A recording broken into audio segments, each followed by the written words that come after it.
Ano ba yan? Anong oras na kaya? Tignan ko nga muna sa laptop. Ala! Oh my gosh! 5:04 na. Di na ako magpapalit ng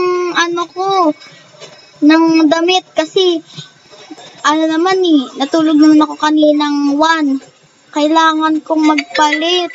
Ay, hindi ko na pala kailangan magpalit.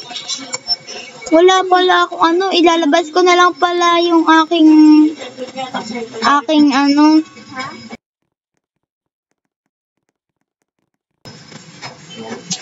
maglalakad na lang ako.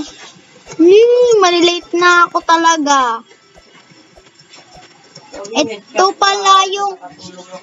Ito na pala yung mga mga sasakyan namin. Ang dami, kaso ito na lang gagamitin ko para tipid sa gas, para hindi na maggas-gas pa.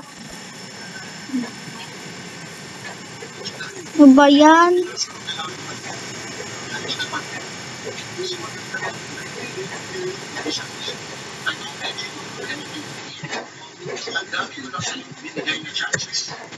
Okay, dito na ako sa school.